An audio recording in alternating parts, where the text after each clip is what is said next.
됩니다. 왜냐하면 요즘에 날씨가 막 더웠다 추웠다 막 이러잖아요. 좀 온도가 올라갔다 내려갔다 이럴 때는 이 목감기에 걸릴 수 있는 확률이 굉장히 높아요. 근데 이 높은 곡을 오늘 아주 소화를 잘 해내는 거 보니까 역시 우리 하나님께서 우리 찬양대를 사랑하시고 지켜주시는 걸로 확신이 듭니다. 우리 찬양대 위해서 여러분들 더 많이 기도해 주시고, 특히 연말이 되니까 우리 선생님들하고 교사들 또 세워줘야 되고, 또 지난주에 우리 각 기관장들에 대해서 임명을 해드렸는데 이번에 아마 각 부장들, 교육부서 각 부장들 지금 이 시간에 우리 교육부 연합예배로 드립니다. 밑에서 지하 2층에서 교육부 연합예배로 유초등부실에서 예배를 드리고 있어요. 동시에 우리가 예배를 드리다 보니까 제가 해마다 2번은 설교하고 아이들을 봤는데, 이제 방학 때 외에는 아이들을 못 봐요. 여름 성경학교 때 뭐 이럴 때밖에는. 근데 늘 아이들을 가까이서 볼 수 있도록 이렇게 돼서 정말 감사하고, 어제도 유치부 선생님들하고 모임 시간을 가졌는데 참 은혜로운 시간이었어요. 다 같이 좋은 시간이었어요. 제가 주로 얘기하는 은혜로운 시간이었습니다. 잘 새겨 들으셔야 됩니다. 근데 아주 좋은 시간이었어요. 서로 격려하고, 유치부 그동안 전도사님으로 수고하셨던 우리 윤마리아 전사님 목이 나오지 않는데 성대 결절로 인해서 말을 못 하세요. 말씀을. 그런데도 어제 같이 하면서 이런저런 얘기를 나누고, 유치부 선생님들 서로 독려하고 이러는데 얼마나 기분이 좋았는지 몰라요. 새로운 전도사님을 중심으로 또 하나 되어가는, 딱 일주일밖에 안 됐는데 벌써 하나 되어가는 유치부의 모습 속에서 희망이 보이더라고요. 희망이. 참 신기한 건 우리 교회 아이들은, 애기들이 참 빵긋빵긋 잘 웃는다 그러더라고요. 신기하죠. 그죠? 다른 교회 아이들을 본 우리 성도님 중에 한 분이 저한테 와서 그러는 거예요. 왜 딴 교회들은 왜 안 웃는지 모르겠대요. 글쎄요. 그것도 은혜라고. 애들이 쑥쑥 잘 커질 수 있도록 여러분들 기도해 주시기 바랍니다. 우리 찬양대 너무 감사하고, 우리 박수 한번 쳐드릴게요. 감사합니다. 감사합니다. 우리 찬양대는 목 관리 잘 하셔야 됩니다. 아시겠죠? 뭐 찬바람만 불어도 목도리 하고 다니시고, 이렇게 해서 목을 잘 관리하는 것도 하나의, 여러분들이 하나님 앞에서 쓰임 받는 하나의 첩경이 될 수 있어요. 오늘은 죄사함의 축복을 받으면이라고 하는 제목입니다. 제목에서부터 우리 연상되지만 우리 인간에게 있어서 가장 심각하고 고질적인 문제는 죄의 문제입니다. 아무리 깨끗해 보이는 사람이라 할지라도 자기의 힘으로는 도저히 해결하지 못하는 한두 가지의 결정적인 죄는 다 가지고 살아가고 있어요. 죄가 없는 사람은 이 세상에 아무도 없습니다. 우리의 힘과 지혜로는 죄의 문제를 처리할 수 없는 것입니다. 그러나 예수님 안에 머물면서 지난 시간에 말씀을 나눴죠. 그리스도 예수의 은혜의 그 풍성함 속에 들어가서 그 은혜의 풍성함을 맛보며 예수 그리스도의 보혈의 피를 의지하게 되면 그 사람은 죄사함의 복을 받을 수가 있습니다. 여러분, 그리스도의 품은요, 우리가 상상할 수 없을 정도로 크고 넓습니다. 어마어마해요. 여러분, 이사야 55장의 말씀인가요? 하나님이 이렇게 말씀하십니다. 백성들이, 하나님을 믿는 백성들이 하나님에 대해서 너무너무 깨닫지 못하니까 하나님께서 이런 말씀하세요. 내 생각은 너희 생각과 다르다. 내 생각은 너희 생각과 다르다. 여러분, 이 다르다는 것이 무조건 수준 높은 거 이런 것만 생각하시는데 여러분, 그렇지 않습니다.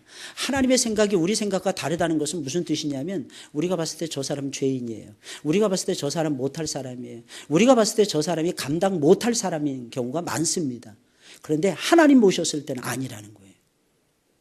나는 은혜가 너무 풍성하다. 나는 긍휼이 너무 풍성하다. 내 말이 하늘에서 떨어지면 비가 내리는 거하고 똑같은데, 비가 땅에 떨어지면 그냥 하늘로 증발해버리지 않듯이 내 말도 하늘로 쑥 증발해버리지 않고 땅을 적시고 곡식을 틔우고 싹이 나게 하고 잎이 나게 하고 열매를 맺게 한 다음에 나중에 하나님께 영광을 돌리게 만들어버린다는 것입니다. 여러분, 이것이 하나님의 역사가 아니고 무엇이겠습니까?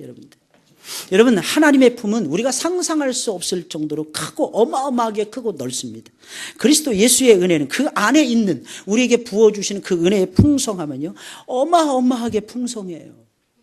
그 누구도 인지할 수 없을 정도로 엄청나게 크고 풍성합니다. 그리스도 예수의 보혈의 공로는요, 그 능력이 엄청나게 강력하기에 어떠한 죄인도 변화시킬 수 있고 어떠한 죄인에게도 소망을 안겨줄 수가 있게 되는 것입니다.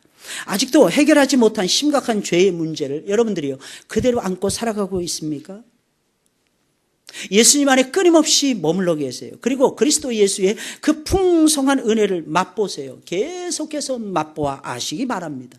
그리고 예수님의 보혈의 공로를 계속해서 의지하세요. 그 피를 의지하세요. 그 피를 붙잡으세요. 여러분, 2016년도 12월 11일을 지나가고 있는 이 시점에서도 저와 여러분들의 죄악의 문제를 해결해 줄 수 있는 분은 나사렛 예수 그리스도 한 분밖에 없다는 것을 믿으셔야만 될 것입니다. 그 예수님이 우리의 주인이 되세요. 그 예수님이 우리의 왕이 되세요. 그 예수님이 우리의 삶을 계산하고 계세요. 그 예수님께서 우리의 삶을 이끌어가고 계십니다. 예수, 좋은 예수, 할렐루야. 그 예수님 때문에 우리가 살아가고 있는 거예요, 여러분들. 근데 단 한 가지, 여러분들의 죄를 그분 앞에 털어놓으세요, 여러분들. 우리가 죄사함의 축복을 받는 비결, 예수님 안에서 그 은혜의 풍성함을 맛보며 예수님의 피를 끝까지 의지하게 되면 하나님이 그 보혈의 공로를 우리에게 적용시켜 주십니다. 그리고 우리에게 죄사함의 축복을 부어주십니다. 근데 놀라운 사실은 거기에 한 가지 조건이 있어요, 여러분들. 따라다니는 조건. 그것이 무엇입니까? 정직하게 우리의 죄를 하나님 앞에 서슴지 않고 내려놓는 거예요. 여러분, 저는 다윗을 너무너무 좋아해요. 이 말씀을 묵상할 때마다 다윗이 늘 생각이 나요, 이상하게.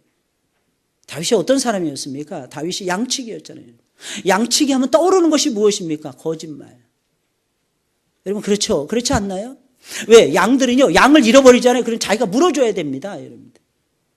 늑대가 왔다. 왜 거짓말 하는 줄 아십니까?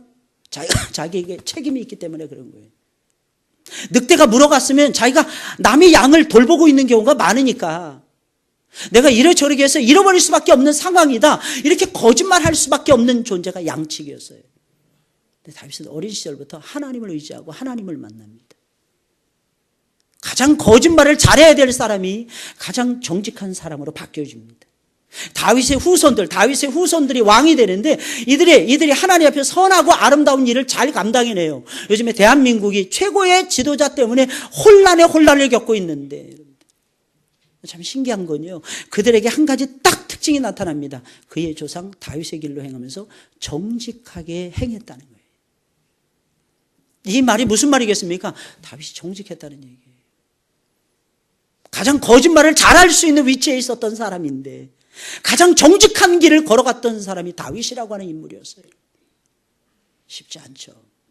여러분들, 우리도 똑같지 않습니까? 세상을 살아가려면, 내가 원하는 것을 취하려면 어떤 때는 우리가 본의 아니게 정직하지 못할 때가 정말 많습니다. 근데 그런 것도 하나님 앞에 내려놓으셔야 돼요. 하나님은 딱 한 가지 조건을 보시는 거예요. 내 안에 있는 죄를 감추지 말고 쏟아내라는 거예요. 하나도 감추지 말라는 거예요. 어떤 사람이 하나님 앞에 정직한 사람일까요? 죄를 안 짓는 사람? 잘못을 전혀 범하지 않는 사람? 하나님 그런 사람 없다 그럽니다. 죄인은 없나니 하나도 없다 그랬어요. 우리는 지금도 가슴속에 죄를 범하고 있을지도 몰라요. 우리는 뭔가를 쳐다보면서 죄를 범하고 있을지도 몰라요. 하나님은 어떤 사람은 그러면 정직하다고 인정하느냐? 자기의 죄를 인정하는 사람. 하나님, 내가 죄인입니다. 사도 바울 같은 경우는 자기 스스로를 내려놓기를 그렇게 좋아했어요. 자신에게 하나님 말씀을 제일 먼저 적용을 합니다. 다윗의 위대함, 바울의 위대함, 역사 속에서 있었던 수많은 신앙인들의 위대함, 그 위대함이 어디서 나오는 줄 아십니까? 그 모든 죄의 문제를 자기에게, 모든 말씀을 자기에게 제일 먼저 적용을 해요. 하나도 숨기지 말고 감추지 말고 다 털어놓으시길 주의 이름으로 축원을 드립니다. 그러면 하나님께서는 분명히 내 안에 있는 모든 죄의 문제를 깨끗하게 완벽하게 해결해 주실 것입니다. 착각하지 마세요. 우리가 회개하기 때문에 용서받는 것이 아닙니다. 어떤 사람은 회개한 것도 자신의 의라고 내세우는 사람들도 많더라고요. 우리가 용서받는 것은 그리스도 예수께서 나를 위해서 십자가에서 달려 돌아가셨기 때문입니다. 그 속죄의 거룩함 때문에, 그 속죄의 능력 때문에 저와 여러분들이 죄사함 받는 거예요. 그러니까 우리가 나는 아무런 죄도 없어, 나는 아무런 아픔도 없어, 나는 어떤 잘못도 범한 것이 없어, 그래서 우리가 우아하게 살아가는 것이 아닙니다. 그분의 그 속죄의 공로가 너무너무 큰 거예요. 그분의 그 속죄의 은총이 어마어마한 거예요. 하늘로도 다 기록이 안 되는 거예요. 땅으로도 전부 다 기록이 안 될 정도로. 온 세상, 온 땅을 다 동원하더라도, 온 우주를 다 동원하더라도 그리스도 예수의 그 속죄의 사랑은요, 감출 수가 없고 덮을 수가 없고 다 기록할 수가 없더라는 것입니다. 그래서 우리는 그 속죄함 때문에, 그 속죄함을 의지하게 되면 죄 사함의 축복을 받게 되는 것입니다. 하나님은 은혜와 축복의 보따리를 이미 다 예비해 놓고 계세요. 그리고 그것을 하루라도 빨리, 한시라도 빨리 풀어서 우리에게 나눠주고 싶어 하십니다. 그런데 왜 우리는 그 은혜와 축복을 누리지 못하는 것입니까? 그것은 우리 안에 있는 죄의 문제가 아직도 해결이 안 된 것들이 너무너무 많기 때문입니다. 그러니 죄 문제만 해결이 된다면 어마어마한 엄청난 복을 저와 여러분들이 누릴 수가 있게 되는 것입니다. 그래서 바울은 말하는 것입니다. 죄 사함의 축복만 받으면 된다는 것입니다. 죄 사함의 축복만 받으면 된다는 것입니다. 할렐루야. 믿으시길 예수님의 이름으로 축원을 드립니다. 그럼 사람들은요, 죄 사함을 축복을 받는 것이 아무것도 아니라고 생각하는 경향이 있는데 절대로 그렇지 않습니다. 죄 사함을 받으면 우리가 상상할 수 없는 엄청난 축복을 저와 여러분들이 이 세상에서도 맛보면서 살아가게 되는 것입니다. 그럼 죄사함의 축복을 받게 되면 어떠한 복이 우리에게 떨어지게 되는 것입니까? 첫째로 죄사함의 축복을 받으면 지혜로워지고 총명해지는 축복을 받게 됩니다. 지혜로워져요. 지혜와 총명이 넘쳐나게 되는 것입니다. 오늘 8절에 있는 말씀이에요. 우리 다 같이 한번 읽어볼까요? 시작. 아멘, 아멘. 죄사함의 축복에 대해서 말한 다음에 바로 이어지는 말씀이 이 말씀입니다. 여러분들, 이는 그가 모든 지혜와 총명으로 우리에게 넘치게 하사. 할렐루야. 이 세상을 살아가려면 반드시 필요한 것이 있어요. 무엇일까요? 지혜, 총명, 이런 것들이 필요합니다. 그런데 우리가 죄사함을 받으면 하나님 아버지께서는 우리에게 지혜와 총명을 넘치도록 부어주신다니까요. 지혜와 총명을. 여러분, 잠언서 1장 7절에 있는 말씀을 보니까 여호와를 경외하는 것이 지식의 근본이라 그랬어요. 여러분, 이 지식이라는 건 지혜하고 똑같은 말이에요. 사실은 그 말이 그 말이에요. 하나님은 우리에게 지혜를 부어주시는데 언제 지혜를 부어주시느냐? 여호와를 경외할 때, 하나님을 사랑할 때. 하나님을 사랑하세요. 아까 주님 사랑해요, 그런 제목으로 노래 불렀잖아요. 여러분들 찬양을 드렸잖아요. 여러분들의 마음속에 하나님이 딱 한 가지 원하시는 것이 있어요. 여러분, 그것이 무엇일까요? 주님을 사랑하는 마음이에요. 주님을 사랑하는, 이 사랑하는 마음이 어떤 때는 없어질 때 많죠. 누구 때문에 없어질 때 많죠. 그죠? 누구 때문에. 어떤 때는 환경이 잘 안 풀리고 이러기 때문에 없어질 때 많죠. 우리 자식이 좀 똑똑하고 딱 부러지고 좀 이렇게 살아갔으면 좋겠는데 우리 아이들 아무리 봐도 흐리멍텅하게 보일 때 많죠. 그러나 기억하셔야 됩니다. 그건 내 시각으로 쳐다보는 것입니다. 여러분들이 여러분들의 자녀들을 다 안다고 생각하시면 오산입니다. 하나님은 참 신기합니다. 여러분, 다윗의 아버지 이새도 다윗에 대해서 다 몰랐어요. 그는 전쟁터에 나갈 만한 사람이 아니라고 생각을 했어요. 장차 이스라엘의 목자가 되고 이스라엘의 주권자가 될 줄 꿈엔들 생각을 못했어요. 그래서 7명의 아들은 사무엘 선지자 앞에 전부 다 세웠지만 다윗만큼은 뒤로 물려놓고 있었어요. 아니, 다윗은 부르지조차도 않았어요. 여러분들. 그런데 하나님의 생각은 다르셨어요. 하나님은 다윗에게 향하고 있었어요. 여러분들의 자녀들이 어떤 때는 여러분들이 속상할 정도로 잘 못한다고 생각될 때가 분명히 있을 것입니다. 그러나 여러분들 믿으세요. 하나님의 자녀들로 커가고 있다는 것을 믿으셔야 됩니다. 아, 내 새끼이기 전에 하나님의 자식이구나. 내가 자식을 키우는 것이 아니에요. 하나님이 나를 통해서 내 자식을 키워가고 있는 거예요. 그러니까 우리같이 못되고 우리같이 천박스럽고 사실은 우리같이 수준 떨어지고, 여러분들 생각을 해보세요. 하나님은 믿음이 정말 대단하신 분이세요. 당신의 자녀들을 우리 같은 사람들에게 맡겨주신다는 거예요. 그러니 얼마나 놀랍습니까? 우리는 다시 그 자식들을 하나님의 품으로 자꾸 돌리셔야 됩니다. 여호와를 경외하는 법을 어렸을 때부터 가르쳐 주어야만 되는 것입니다. 하나님 하면은 무릎 딱 꿇을 수 있도록 만들어야 돼요. 하나님 하면은 울다가도 그치게 만들어야 됩니다. 하나님 하면은요, 하나님 앞에서 웃는 아이들로 우리의 자녀들을 키워가셔야 되는 것입니다. 참 신기한 것은요, 그 자녀들은 하나님께서 다 책임져 주시더라고요, 여러분. 믿으십니까, 여러분? 하나님은 우리가 이 세상을 살아가는데 필요한 모든 지혜와 총명을 넘치도록 부어주시는 것입니다. 단순히 몇 가지 지혜를 주시는 것이 아니에요. 단순히 몇 가지 이해할 수 있는 총명을 주시는 것이 아닙니다. 우리에게 필요한 모든 지혜, 우리에게 필요한 모든 총명함, 이것을 하나님께서는 우리에게 다 주시는 것입니다. 우리에게 필요한 세상을 이해하고 간직할 수 있는, 제대로 바라볼 수 있는 통찰력, 그것을 가리켜서 지혜, 그것을 가리켜서 영어로 위즈덤이라고 이야기를 합니다. 그러나 우리는 때로는 어떤 것을 이해해야만 됩니다. 어떤 것을 분석할 수 있는 능력이 있어야 돼요. 여러분, 그것을 가리켜 총명이라고 이야기를 하는 것입니다. 근데 그것을 잘할 수 있도록 해주신다는 것입니다. 누가? 하나님께서. 언제 해주신다는 것입니까? 우리가 죄사함을 받은 이후에. 죄사함을 받지 못하면 이게 안 된다는 것입니다. 왠지 아십니까? 죄가 그대로 있으면 하나님과 나 사이의 죄의 담이 가로막혀요. 이 죄의 담이 얼마나 무서운 줄 아십니까? 여러분, 감옥에 들어가 있는 사람들 보세요. 여러 가지 죄를 범하지 않아요. 딱 한 가지 죄를 범해요. 그런데 감옥에 들어갑니다. 그 사람의 실력 내려놔야 돼요. 그 사람의 학력 내려놔야 돼요. 그 사람이 가지고 있는 총기 전부 다 내려놔야 돼요. 그 사람이 가지고 있었던 지금까지의 삶의 경험 전부 다 내려놔야 됩니다. 왜? 다 쓸모없는 것들이 됩니다. 그 안에 들어가면 다 쓸모없는 것들이 돼요. 우리도 마찬가지예요. 죄의 담이 딱 가로막혀 있잖아요. 하나님이 부어주시는 지혜와 총명이 우리에게 못 옵니다. 우리에게 못 온다니까요. 여러분, 우리는 하나님이 주시는 지혜와 총명으로 하루하루 살잖아요. 뭐 일주일도 아니에요, 여러분들. 우리가 겨우 하루 살잖아요, 하루. 어떻게 알 수 있습니까? 하나님 말씀 막 은혜 받는 하나님의 말씀도 딱 듣고 나면 그 다음에 잊어버릴 때가 많잖아요. 겨우 우리는 하루하루 살 때가 너무너무 많은 거예요.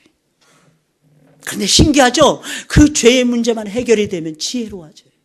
그 죄의 문제만 해결이 되면 총명해지는 것입니다. 우리가 누리는 모든 좋은 것들이 전부 빛들의 아버지인 하나님 아버지께로부터 내려온다는 사실을 알고 계십니까? 여러분, 야고보서 1장 17절에 있는 말씀을 보니까 온갖 좋은 은사와 온전한 선물이 다 위로부터 빛들의 아버지께로부터 내려온다 그랬어요.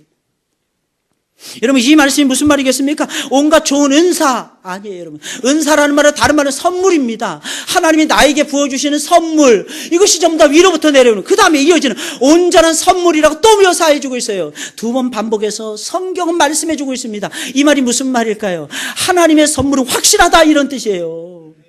하나님의 약속은 분명하다, 이런 뜻입니다.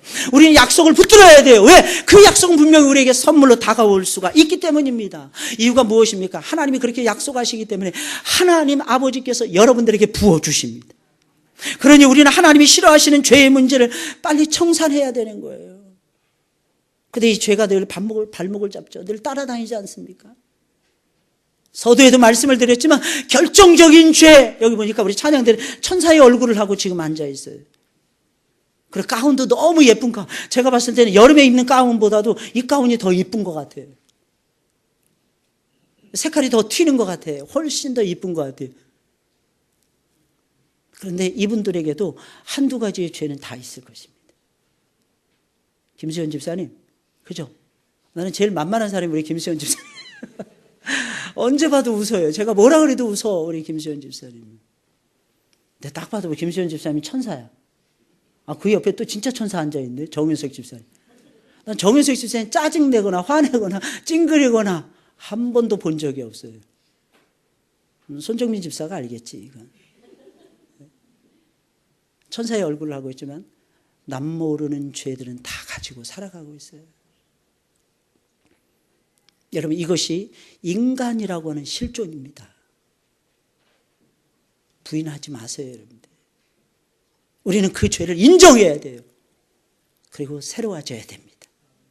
그러면 온갖 좋은 것들이 빛들의 아버지께로부터 우리에게 막 쏟아져 내려옵니다. 상상을 초월한다니까, 상상을 초월해. 둘째로 죄사함을 받으면 하나님이 주시는 그 지혜와 총명이 있다 그랬죠. 그 지혜와 총명을 바탕으로 하나님의 뜻의 비밀을 깨닫게 됩니다. 하나님의 뜻의 비밀이 있다니까요. 오늘 9절에 있는 말씀이에요. 그 뜻의 비밀을 우리에게 알리셨으니 라고 말씀해 주고 있습니다. 곧 그 기쁘심을 따라 그리스도 안에서 때가 찬 경륜을 위하여 예정하신 것이니. 하나님은 뜻이 있어요. 하나님은 뜻을 세우십니다. 하나님은 우리를 향해서는 뜻을 가지고 계세요. 하나님은 하나님 나라를 어떻게 경영할 것인가, 하나님은 뜻을 가지고 계십니다. 여러분, 그 뜻을 가리켜서 다른 말로 섭리라고도 하고, 그 뜻을 가리켜서 다른 말로 경륜이라고도 이야기를 합니다. 여러분, 경륜이라는 말을 다른 말로 하면 행정이라고도 이해하시면 맞을 것입니다. 행정, 경영, 경륜 다 똑같은 의미의 말이에요. 하나님은 이 세상에 대해서 작정해 놓으신 게 있어요. 하나님은 이 세상을 향해서 예정해 놓으신 것이 있어요. 구원과 관련된 뜻을 예정이라고 이야기를 합니다. 온 세상을 어떻게 통치할 것인가 라고 하는 광범위한 하나님의 뜻을 가리켜서 작정이라고 부르는 것입니다. 근데 놀라운 사실은 많은 사람들이 나를 향한 하나님의 작정을 모르고 있어요. 하나님의 예정을 모른 채 살아가고 있어요. 하나님은 우리를 향해서 우리를 사랑하실 뿐만 아니라 우리를 하나님의 자녀로 삼아주셨을 뿐만 아니라 저와 여러분들 향한 어마어마한 엄청난 계획을 가지고 있습니다. 그런데 사람들이 그렇게 못 살고 있어요. 이유가 무엇인지 아십니까? 모르니까. 그 뜻은 오늘 말씀이니까 비밀이라 하세요. 그 뜻의 비밀. 아무나 깨달을 수 있도록 해주시는 것이 아니에요. 어떤 사람은 신실하게, 사도 바울 같은 사람은 다메섹 도상에서 예수님을 딱 만나자마자 자신의 인생의 목적을 확 끌어안습니다. 그리고 자신이 어떻게 살 것인가 모든 것을 다 버리고 그리스도 예수만을 따라 살고, 그리스도 예수만을 알아가고, 그리스도 예수만을 배우고, 그리스도 예수만을 증거하는 엄청난 삶의 자리로 옮겨 탑니다. 여러분, 갈아탑니다. 이게 언제까지 이루어지느냐? 자신의 목숨을 하나님께서 거둬가시는 그날까지 그렇게 살아가요. 여러분들, 엄청난 사람이에요. 예수님 딱 만나자마자 모든 인생의 좌표가 다 바뀌어졌어요. 어때요? 어떻게 그렇게 된 것입니까? 그 뜻의 비밀을 깨달았기 때문입니다. 바울은 어디를 가나 성령에 의지해서 예수 그리스도만을 열심히 증거합니다. 이유가 무엇인지 아십니까? 세계사의 중심은 구속사고, 구속사의 중심은 예수 그리스도라는 것입니다. 그래서 예수님만 증거하는 거예요. 그 예수님의 놀라운 말씀만 증거하는 거예요. 이유가 무엇입니까? 헬라에 가서도 그랬어요, 여러분. 아테네에 가서도 그랬어요, 여러분들. 세계적인 항구도시, 그 고린도라고 하는 세계적인 항구도시에 가서도 여러분, 그는 그렇게만 증거를 했습니다. 이유가 무엇일까요? 아주 간단했어요. 자기가 깨달은 것이 이 세상에서 최고라는 사실을 알았기 때문입니다. 자기가 발견한 것이 하나님이 자신에게 가르쳐주는 최고의 경륜이라는 것을 그는 깨달았기 때문입니다. 흔들리지 않아요. 매를 수도 없이 맞습니다. 환난이 말로 할 수 없어요. 어마어마해요. 늘 매를 맞았어요. 오늘도 고린도 후서 새벽 예배 때 강해를 했는데 그의 삶은 전체가 몰매를 맞는 것이었어요. 환난, 궁핍, 이건 아무것도 아니었어요. 그런데 바울은 흔들리지 않습니다. 날 사랑하시는 그 예수, 날 불러주시는 그 예수, 그 예수를 증거함에 있어서는 자신의 생명을 조금 더 귀한 것으로 여기지 않고 끝까지 달려갑니다. 어떻게? 하나님의 비밀의 경륜을 깨달았기 때문입니다. 하나님의 비밀의 경륜, 하나님이 주신 지혜와 총명을 가지고 그저 먹고 사는데 이런 데만 썼던 것이 아니라는 것입니다. 하나님 나라를 이해하고 하나님의 비밀의 뜻, 감춰져 있는 하나님의 뜻을 이해하는데 자신이 하나님이 앞에 받은 지혜와 총명을 총동을 했다는 것입니다. 오직 그리고 하나님 사상으로 자신의 머리를 꽉꽉꽉꽉꽉꽉꽉 채워버립니다. 다른 거 어떤 것으로도 채우지 않습니다. 그리스도 예수, 내 주 예수 그리스도라는 고상한 지식으로 자신의 심장을 꽉꽉꽉꽉 채워가는 것입니다. 근데 그 비밀의 경륜이 그의 눈동자에 확 드러나는 것입니다. 그건 세계 선교였어요. 그 비밀의 경륜의 목적은 아주 간단했습니다. 영혼을 건지는 것이었어요. 그리고 영혼을 하나님 앞에 제물로 바치는 것이었어요. 그리고 영혼을 그리스도 예수의 제자로 세워가는 일이었어요. 이게 바울이 받은 은총이었어요. 그럼 왜 세상 사람들에게는 이 놀라운 교회에게 감춰져 있는 것입니까? 그것은 바로 그들의 죄악 때문이에요. 여기서 또다시 죄의 문제가 대두가 되는 것입니다. 우리는 죽을 때까지 죄의 문제가 끊없이 대두가 됩니다. 우리의 죄가 우리를 향하신 하나님의 놀라운 계획을 가려버려요. 볼 수 없도록 막아버리는 것입니다. 어떤 때는 정상적으로 열심히 섬기던 사람이 어느 날 갑자기 신앙을 잃어버릴 때도 있어요. 어느 날 갑자기 하나님의 뜻을 저버릴 때도 있습니다. 왜 그런지 아십니까? 마귀가 가려버리니까. 이 세상 신이 우리의 눈을 가려버리니까. 못 보는 거예요. 못 보는 거예요. 바울은 이 사실을 너무나도 잘 알고 있었어요. 왜 그런지 아십니까? 그는 구약의 정통한 인물이었어요. 사내들인 공의의 회원이었어요. 하나님 말씀 율법을 창세기부터 모세오경, 레위기, 민수기, 신명기 모든 말씀, 출애굽기, 레위기, 민수기, 신명기까지 모세오경을 다 외우고 살아갔던 사람이 바로 바울이라고 하는 인물이었어요. 눈꺼풀이 가려져 있으니까 깨닫지 못했어요. 빛이 없었던 거예요. 근데 참 빛이 어느 날 쫙 들어오는 거예요. 그 빛은 자신이 그렇게 핍박하던 예수님이 던져주는 빛이었어요. 그는 그 은혜에 잠기는 거예요. 우리 역시 죄의 눈이 가려질 때가 얼마나 많은지 몰라요. 여러분 죄 사함을 받으셨습니까? 그런데 아직도 나를 향하신 하나님의 계획이 발견되지 않습니까? 보이지 않습니까? 그래서 여러분 답답하실 거예요. 왜? 우리 영적인 사람들이기 때문에 영혼이 잘 돼야 우리 마음이 시원해지거든요. 그러면 우선 정말로 내가 죄사함을 받은 사람인지 체크하셔야 돼요. 내가 죄사함 받은 사람이 맞는가? 만약에 성령을 받고 죄사함을 받았다면 분명히 하나님의 계획이 보일 것입니다. 진정 주님을 향해서 아무 때나 나의 주님, 오 나의 하나님, 오 나의 주님이라고 여러분들이 부르고 계십니까? 그 사람은 두말할 필요도 없이 고린도전서 12장 3절에 보니까 그 사람은 죄사함의 은총을 받은 사람이에요. 왜냐하면 성령이 아니고서는 하나님의 죄사함의 은총이 아니고서는 예수님을 향해서 아무 때나 주님이라고 부를 수가 없다고 성경은 말을 하고 있기 때문인 것입니다. 그렇다면 성경을 펴놓고 어떤 때는 여러분들 영안을 열어서 하나님의 계획, 하나님의 비밀의 계획을 알게 해달라고, 그 뜻의 그 계획의 비밀을 알게 해달라고 여러분들 한번 구해보세요. 하나님이 여러분들에게 여러분들을 향하신 계획을 가르쳐 주시는 그날까지 말해요. 그럼 하나님께서 말씀의 눈을 열어서 여러분들에게 보여주실 것입니다. 셋째로 죄사함을 받으면 하늘에 있는 것들과 땅에 있는 것들이 전부 다 통일이 되고 하나로 이루어집니다. 여러분 죄사함의 유익 가운데 하나가 무엇인 줄 아십니까? 하늘의 신비스러운 걸 첫째는 깨닫는 거예요. 두 번째는 뭔지 아십니까? 이 세상에서도 하늘을 움직일 수 있다는 거예요. 사도 바울은 그 사실을 알았어요. 하나님의 결제가 아니고서는, 우리 장로님 기도하셨잖아요. 하나님의 섭리가 아니고서는 절대로 우리 가운데 어떠한 것도 이루어질 수 없습니다. 그런데 여러분 알고 계십니까? 내 삶에 어떤 일이 벌어졌어요. 그걸 우연이라고 생각하십니까? 절대로 우연이 아니더라는 것입니다. 참 신기한 게 있어요. 우리가 엎드려서 예수님을 알고 예수님 앞에서 죄사함의 은총을 누리고 하나님의 그 놀라우신 뜻을 이루기 위해서 살아가기로 결심을 하고 그렇게 살잖아요, 여러분들. 그럼 놀라운 역사가 벌어집니다. 이 땅에서 하늘을 움직인다니까요. 왠지 아십니까?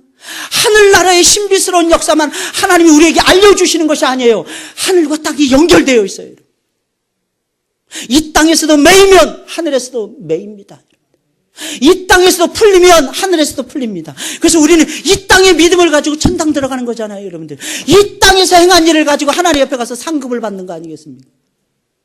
그래서 괴로워도 슬퍼도 한이처럼 울지 않고 우리는 웃으면서 살아갈 수 있는 이유가 거기에 있는 것입니다. 할렐루야. 우리는 한이 세대라서 한이 알죠, 그죠?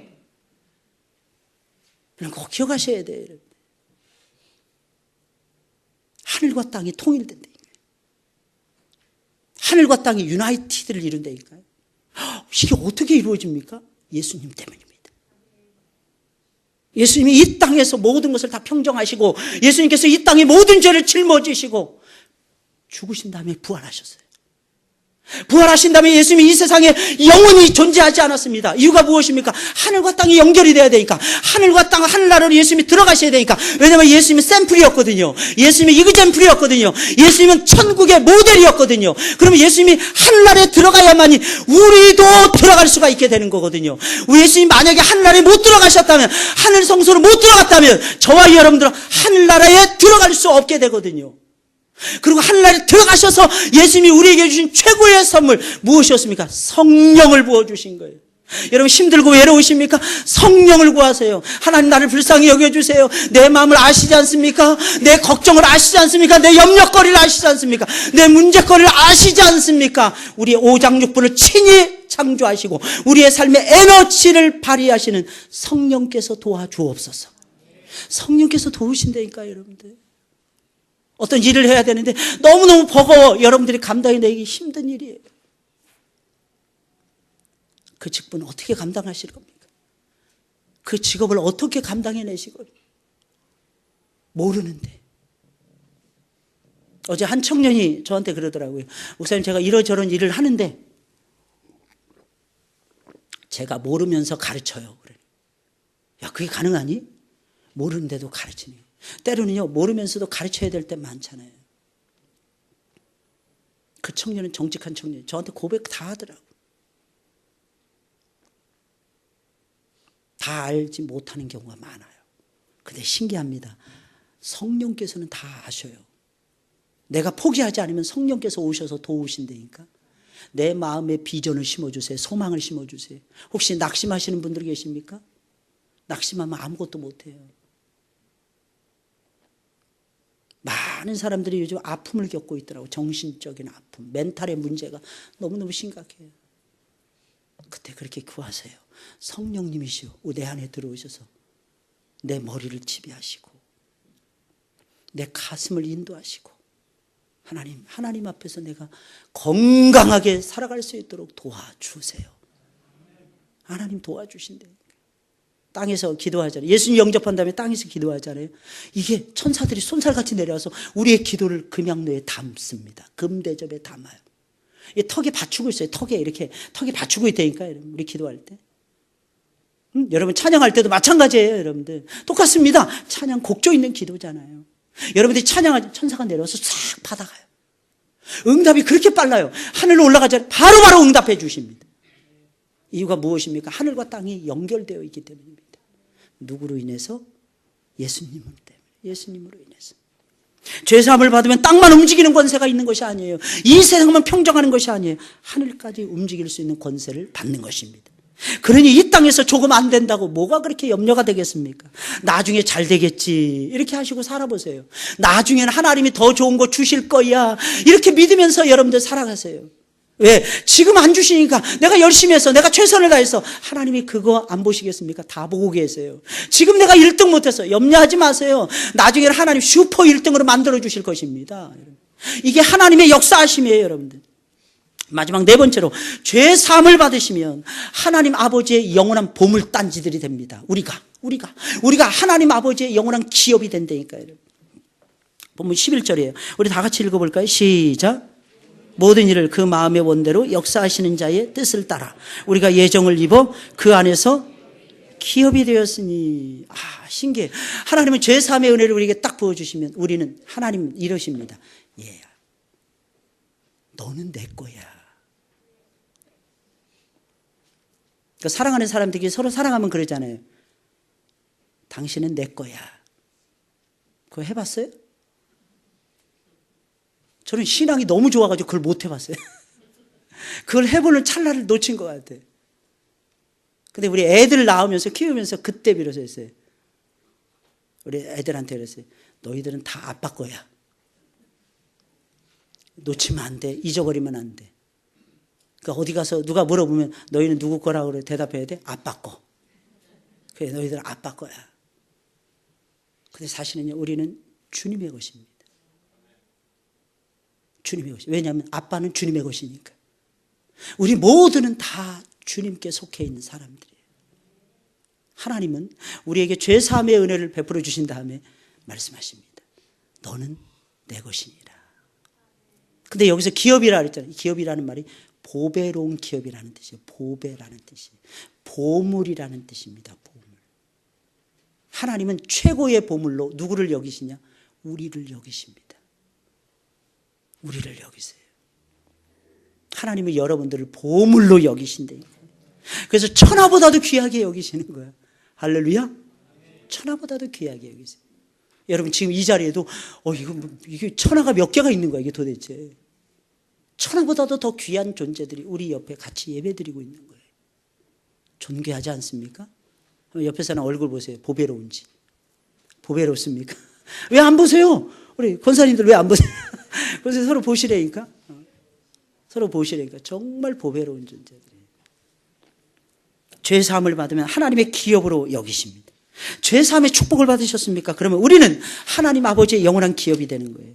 하나님의 영광스러운 기업이라는 뜻은 하나님이 최고로 아끼고 최고로 사랑하시는 보물단지와 같은 존재라는 뜻입니다. 하나님이 이 세상에서 제일 아낀다는 거예요. 하나님이 이 세상에서 제일로 사랑하신다는 보물이라는 것입니다. 우리가 그런 보물이에요, 여러분. 그 영적 존재가 죄사함의 축복을 받고 사는 우리들이라는 것입니다. 그러니 우리가 얼마나 영화로운 존재입니까? 우리가 얼마나 영광스러운 존재들입니까? 그러니 우리가 어찌 죄를 범할 수가 있겠어요? 근데 이 육신이 못 나가지고 자꾸 죄악으로 끌고 가는 거예요. 야, 이게 쉽다. 야, 이게 편한 거야.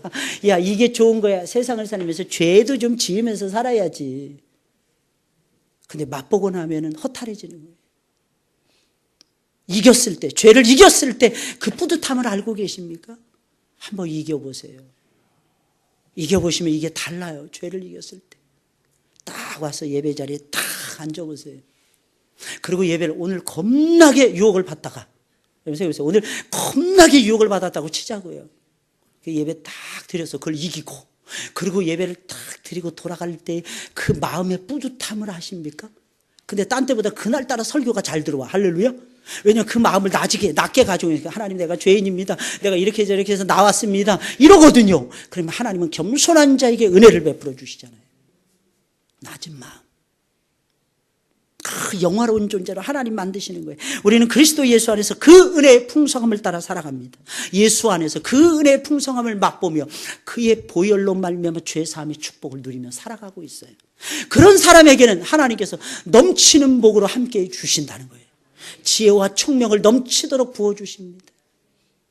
여러분 가운데 혹시 지혜롭지 못한 분이 계십니까? 구하세요. 야고보서 1장에 보니까 지혜가 부족하거든 구하라 그랬어요. 구하는 자에게 후회되시고 꾸짖지 아니하시는 하나님께서 넘치도록 부어주신다고 약속해 주고 있어요, 여러분들. 왜? 이유가 무엇입니까? 하나님의 사랑하는 자들이기 때문에 부어주신대요. 그 지혜와 총명을 가지고 하나님의 뜻의 비밀을 깨닫는 거예요. 하나 둘씩 그 비밀을 깨닫는 거예요. 그 예배의 비밀, 그 기도의 비밀, 헌금의 비밀, 하나님 앞에 헌신하는 비밀, 이런 것들을 하나 둘씩 깨닫는 거예요. 봉사하는 비밀, 이런 것들을 깨닫는 거예요. 그리고 이 세상 속에서 살아가는 거예요. 그러면 마침내는 기억하셔야 됩니다. 마침내는 하나님께서 우리를 통해서 이 세상을 막 통일시켜 버리세요. 이 세상을.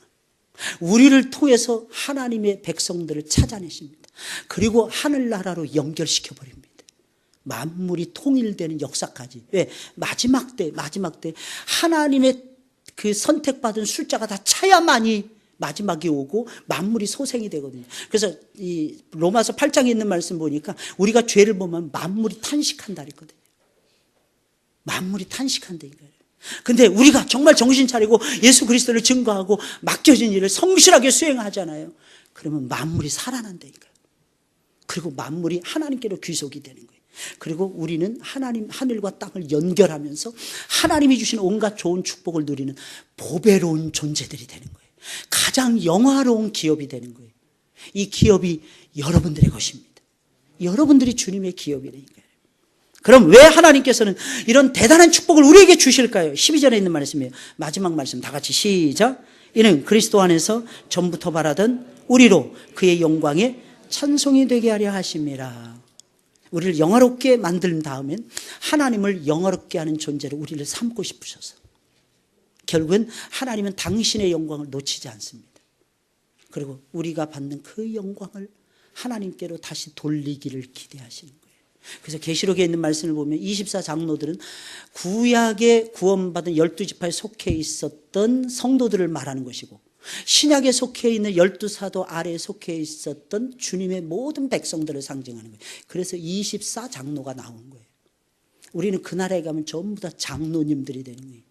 근데 그 장로들은 머리에 면류관을, 하나님이 금면류관을 다시면 그 금면류관을 전부 다 벗어서 보좌에 앉아 계신 이와 어린 양께 던져서 바칩니다.